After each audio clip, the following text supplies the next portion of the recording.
Score card future में DVPST के result से पहले स्कोर कार्ड जारी किए जाया करेंगे, जिससे कि आप लोग अपने आप अंदाजा लगा लें नॉर्मलाइजेशन में किसको फायदा किसको नुकसान, सारी चीजें। तीसरी बात थी एक एसआईटी जांच हेतु, वो बात भी हमारी मान ली गई है।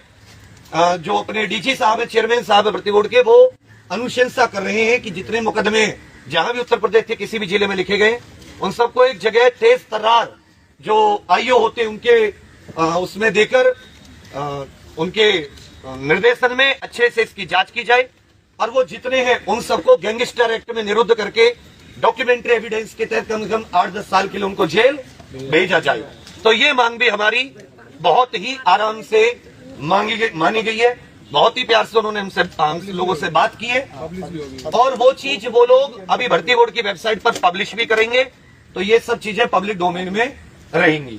तो और तीसरी एक जो महत्वपूर्ण थी कि नॉर्मलाइजेशन, क्योंकि डीवीपीएसटी में पास हो गए थे चोर, तो जो लोग नॉर्मलाइजेशन में जिनको नुकसान हुआ है, तो पहले क्या था 2.5 गुने बुलाए जा रहे थे। जो भर्ती बोर्ड की वो थी 2.5 गुने बुलाए गए थे, परंतु कुल मिला के 4 गुने के करीब बुलाए गए, लगभग 36,000 के करीब। 9 चौका 36 ही होते हैं ना। तो उनका था कि अगर जरूरत पड़ती है इन लोगों के, क्योंकि डिबार हो गए तो इनको बाहर निकाल दिया जाएगा, तो अगर इसके बाद में जरूरत पड़ती है तो एक और मेरिट लिस्ट हटा के जारी की जाएगी और लोगों को भी डीवीपीएसटी का मौका मिलेगा। तो लगभग हमारी जितनी मांग थी वो सारी मांग भर्ती बोर्ड ने बहुत ही ईमानदारी से पूरा एविडेंस लेके एक चीज को चेक करके, एक हमारी मांग थी एनएससीआईटी पर आगे से कोई भविष्य में उस पर एग्जाम ना कराने की और उसके अच्छे से जांच पड़ताल कि कैसे मतलब 2017 में जो उस पर 138 खामी पाई गई थी वो कैसे अब मतलब दूर हो। तो ये भी मांग मानी गई है कि जो एनएससीआईटी की बिल्कुल कंप्लीट जांच की जाएगी। वो भारत सरकार कंपनी है, फिर भी उसकी बिल्कुल अच्छे से जांच करके और उस पर भी कानूनी फैसला लिया जाएगा। तो ये बात भी हमारी बहुत अच्छे से मानी गई है। अब बात आ जाती है कि आप लोग, ये सच की लड़ाई थी, आप लोग भूखे प्यासे रह के दूरों से किसी के पास आने जाने के पैसे नहीं होंगे, फिर भी आप लोग आए। आप लोगों ने हमेशा ऐसे ही अपने अंदर सच की जो एक ईमानदारी की लौ है वो जलाई रहिएगा बहुत सारे। और इसी तरीके से हमेशा जब भी कहीं गलत की मांग उठे, गलत की कहीं ऐसा लगे कि आपको, तो उसकी आवाज हमेशा आप लोग उठाए रखिएगा। और जहां भी हमें लगेगा कि आप लोगों के साथ गलत है, जीवन भर आपकी उम्मीदों पर खड़ा उतरते रहेंगे।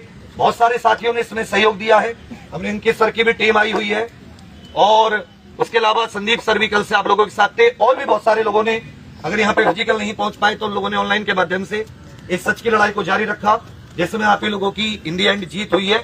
थोड़ा बहुत कष्ट सहने पड़ते हैं मगर सत्य में जयते, सच कभी भी नहीं हारता। अब आप लोग बहुत ही आराम से, बहुत ही प्रेम से, क्योंकि हमें किसमें भर्ती होना है, हम सबको पुलिस व्यवस्था का अंग बनना है, इसी लोक व्यवस्था का अंग बनना है। तो हमसे कोई भी ऐसी भूल से भी कोई ऐसी चीज ना हो कि हम लोक व्यवस्था में किसी प्रकार की अड़चन या कोई भी लोक व्यवस्था में हम किसी भी प्रकार की मतलब अराजक। सब ग्रेजुएट है अधिकतर, हम लोग स्नातक है, पढ़े लिखे, हम लोग बहुत प्यार से यहां से निकलेंगे और अपने अपने गंतव्य स्थानों पर हम लोग रवाना हो जाएंगे बिना किसी शोर शराबे और बिना किसी हम लोग कोई भी गड़बड़ बीच में किए हुए।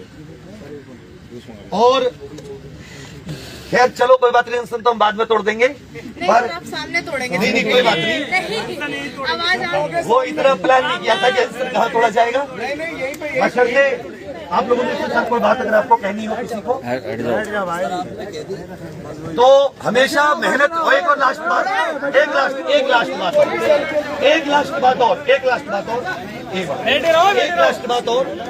लास्ट बात और कि आप लोगों को अगर कोई भी भर्ती में पैसे देने की बात करता है या कोई भी किसी प्रकार की ऐसी, तो आप यूपी पुलिस की जो नंबर है वहां पर डीजीपी या भर्ती बोर्ड के नंबरों पे या जो अपने भ्रष्टाचार के लिए जो नंबर्स हैं उन पर आप तुरंत और कभी भी भूल से भी कोई व्यक्ति पैसे से कार्य किसी भी भर्ती परीक्षा में कोशिश मत कीजिएगा।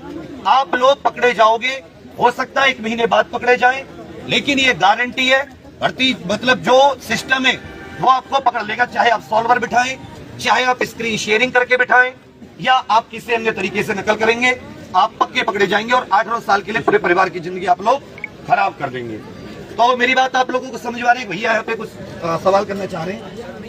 सरकार का कोई प्रतिनिधि यहाँ पर आया जिसने लिखित तौर पे हमें ये आश्वासन दिया हो कि हम एसआईटी जांच करवाएं? देखिए उन्होंने जो बैठ जाओ, बैठो यार, बैठ जाओ भैया।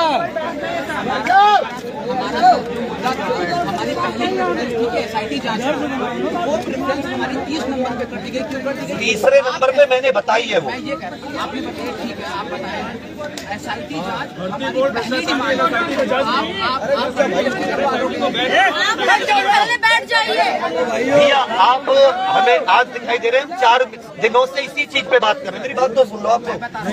DVPST की बैठोगे जब तो 70% प्रक्रिया पूरी हो चुकी है, जिसमें रखे गए हैं सिर्फ 78 लड़के रखे गए हैं। वो लोग कह रहे, अरे वो कह तो रहे, वो सर वो कह तो रहे हैं 1.5 साल से कह रहे हैं, अभी जनता दरबार का चक्कर काट रहे हैं, मंत्रियों का चक्कर काट रहे हैं, सचिवालय में जा रहे हैं, लाठियां खा रहे हैं, यहाँ पे लेकिन ये अगर वो सुनो मेरी बात, अगर वो आज SIT जांच ही मान लो झूठे हो जाते नहीं करते तो क्या ये जगह चली गई क्या?